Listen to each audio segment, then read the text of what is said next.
literally every day. And I remember after going through the program or during the course of the program, one day he came to me, he said, Mr. Hauser, he said, man, I've only been to the principal's office 3 times this week. Mhm. And that's progression. But I had to be real with him and tell him, look, I've been there and done it. Yes. Right.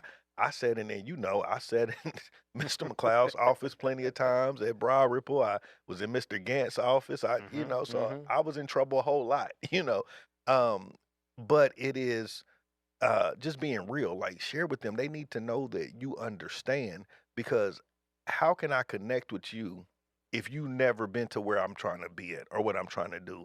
So not only that, be real with them, but mentor them. Mhm. If you see a young person in your neighborhood, in the church community, whatever, and you know that there's nobody there, help them. Yeah. Sometimes kids just need to see that you'll be there, and that's the next piece of it. Just be there. Yeah. I had a young man, again, same program, same mentoring program, walk in, and I always ask the question initially, like, how many of you all want to be here? Mhm. And, you know, none of them raise their hand. Or I Yeah. say, who doesn't want to be here? And everybody raises their hand. But Mhm. then they look at me and say, well, why is your hand raised? Well, my hand is raised because I don't want to be here either. I could be doing something else. Right. Right. So the fact that we got to be here for an hour, let's make the best of it. Sure. But the answer that really sparked me was I had one of the young men tell me, he said, well, I just really don't want to be here and I don't like you. And I said, well, wow, Oh okay, well, wow. you don't even know me, but Tell me. why don't you like me and why don't you want to be here? And it was almost like he didn't want to share because he hadn't had a space to talk. And I said, nah, man, speak freely. Tell me Right. if you don't like me, let me know why. Mhm. And his whole thing was, you're not going to be here next week. And I'm thinking like, wow, like really? Used to being by himself. He And that's believe it. in them. I Absolutely. got you. I And got you. so sometimes us just Yeah. being there lets the kids know so much more, and that's how we start breaking the barriers because you can't help a kid get to their purpose, or you can't help a kid if you can't even connect with 'em. And Right. so the first thing is you Makes gotta sense. connect with them. Okay. I got you. I got you. Okay, so with that, right? This inspiration is happening in the school system, it's happening in your mentoring program. How do we do that in the church? How do we bring this same type of inspiration to young adults to let them know that I need you to be inspired to do what you do here as well? You have a role to play here. How do we bring that into the church? That's a good question. And the biggest thing is let them be a part of the church. Okay.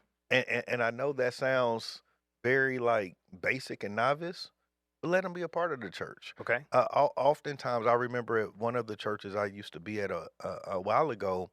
Um, I remember one particular incident where there were some older individuals in the church, and they would get mad at the kids sitting in the back row talking, passing notes, laughing, Yeah. whatever the case may be. And Not so, involved at all. absolutely. So, as the youth director, I said, well, let's actually start our own service. Sure.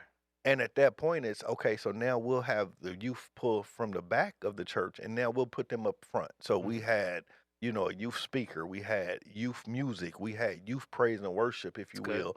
And but the problem is that if we do that, we have to give them space to do it and praise how they want.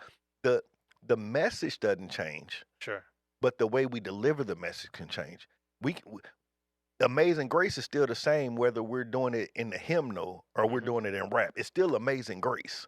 Right. Right. Now we may put a beat to it, and we may step a little more to it, Yeah. but it's still the same Amazing Grace. Sure. And oftentimes we want the kids to come up to the front. We want them to do something, but then and I stop saying kids, the young people. We want the young adults, young people to come up to the front, but then we don't give them a space to worship how they want to worship. Gotcha.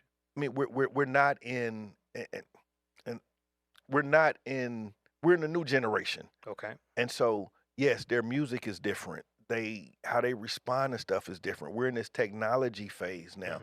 And so bringing things into the church that allows them to praise God how they want to praise God. Now, under It's certain with some criteria. guidance. Yeah, Absolutely, yeah, yeah. absolutely, That's with some absolutely, guidance and some absolutely. With some wisdom. Yeah, guidance. for sure, for We're sure. not gonna come in and twerk and Not drop at it all. like it's hot and do Not at all of all. that. Nah. But if I want to hear Christian rap All day. instead of the hymnal. Yeah. Now, I'm not saying the hymn I'm old school, I like the hymnal. Yeah, yeah, yeah. It's got a place. However, I recognize that if I want the young folk to come in Mhm. or I want them to move to the front, I gotta cater to them. So why not sit down and say, you know what? If I'm a deacon, let this it used to be a program where we had junior deacons. So Okay. let this little guy come sit beside me Right.